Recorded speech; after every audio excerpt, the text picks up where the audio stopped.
Këtu e sollën vendin njerëz të papërgjegjshëm e me qëllime të rrezikshme. Të dashur qytetarë të Republikës së Kosovës, të nderuara media. Jam këtu përpara jush sepse përfaqësuesit e popullit mbrëm vendosën që ta dërgojnë vendin në zgjedhje të reja. Kjo situatë ka qenë plotësisht e evitueshme. Është fatkeqësi e madhe për këtë shtet që ata nuk zgjodhen interesin e Republikës së Kosovës. Prandaj sot në përputhje me Kushtetutën e Republikës së Kosovës, kam nxjerrë dekretin për shpërndarje të kuvendit dhe nëpërmjet këtij dekreti po kryej detyrimin kushtetues i cili është i përcaktuar qartë. Në një republikë kushtetuese ka diçka që është mbi kalkulimet partijake dhe mbi interesat e momentit. Kushtetuta e Republikës së Kosovës. Kushtetuta nuk është tekst ceremonial. Ajo është kontrata jone e përbashkët si shtet. Është kufiri që politika nuk mund ta kaloj dhe busulla që institucionet nuk mund ta humbasin. Mbrëm, përpjekjet për zgjedhjen e një presidenti të ri dështuan. Ky dështim nuk ishte as rastësor, as i pamenduar, por përkundrazi shumë mirë i kalkuluar dhe i ideuar, për fat të keq.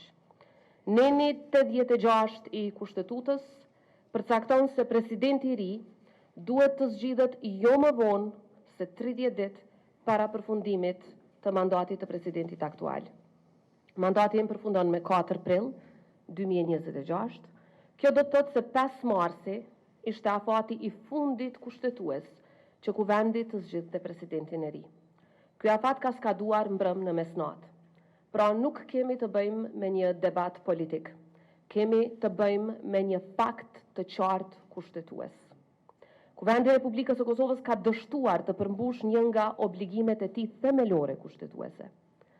Kushtetuta nuk është shkruar për interpretime që relativizojnë peshën e saj.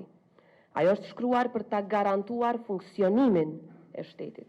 Funksionimin, jo zvarritjet dhe mos funksionimin, por funksionimin e shtetit. Dhe kushtetuta është po aq e qartë për pasojat që rrjedhin kur kuvendi dështon të kryejë detyrat e veta. Ajo e parashikon qartë se një kuvend që nuk arrin të zgjedhë presidentin nuk mund të vazhdoj pafundësisht të zvarrisë procesin siç po tentohet, por përballet me një mekanizëm të qartë kushtetues që çon në shpërndarjen e tij. Për më tepër neni 82 dhe 86 i Kushtetutës duhet të lexohen së bashku. Edhe vetë gjykata kushtetuese ka theksuar se normat kushtetuese interpretohen në ndërlidhje me njëra tjetrën e jo të izoluara. Çfarë do të thotë kjo në praktik? Do të thotë se procedura për zgjedhjen e presidentit, edhe pse mund të fillojë deri 60 ditë para afatit të fundit, nuk mund të shtyhet më tej, por patjetër duhet të përfundojë jo më vonë se 30 ditë para përfundimit të mandatit aktual. Pra afati përfundimtar është i qartë, ka qenë mbrëm në mesnatë, dhe presidenti nuk mund të zgjedhet pas këtij momenti. Deputetët e kuvendit kanë pasur në dispozicion 23 ditë për të kryer këtë detyrë kushtetuese nga momenti i konstituimit të tij. Ata vendosën që mos ta bëjnë këtë. Dhe ky është realiteti institucional me të cilin përballemi sot.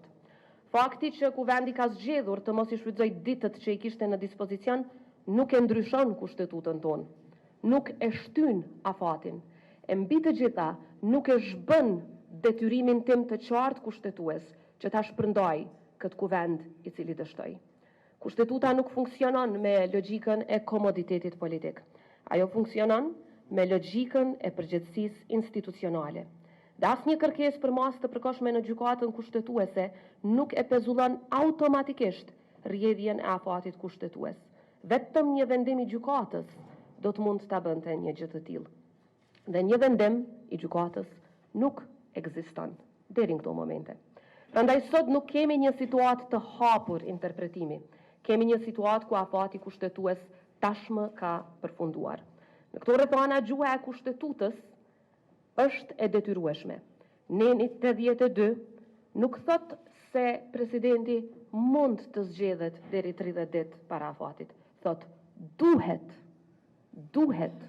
të zgjedhet 30 ditë para përfundimit të mandatit të presidentit aktual.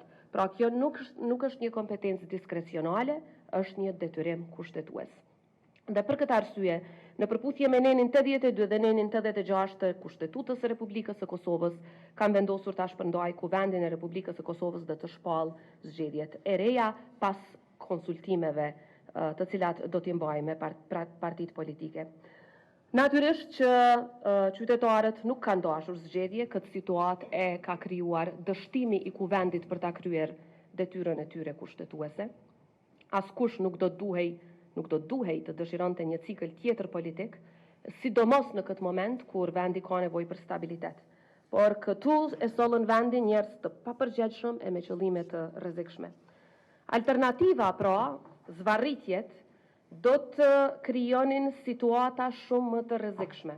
Një vend pa qartësi kushtetuese, një proces i zvarritur pafund, siç e kemi parë edhe në tërësi vitin 2025, dhe një shtet që fillon ta relativizoj edhe vetë kushtetutën e tij. Në kohë pasigurisht të mëdha në rajon dhe në botë, Kosova nuk mund të përballoj luksin e zvarritjeve të pafunda dhe të legitimitetit të kontestuar. Sepse një shtet nuk dobësohet vetëm nga krizat e jashtme, shpesh dobësohet nga momentet kur institucionet e tij abuzohen për kalkulime të ulta e në kundërshtim me kushtetutën. Shteti mbahet në këmbë nga një parim i vetëm, ligji e kushtetuta mbi të gjithë. Edhe mbi politikën, edhe mbi krerët e institucioneve. Prandaj sot nuk po marr një vendim politik, por po përmbush një detyrim të qartë kushtetues dhe po u rikthej fjalën atyre që në demokraci e kanë gjithmonë fjalën e fundit, qytetarëve të Republikës së Kosovës.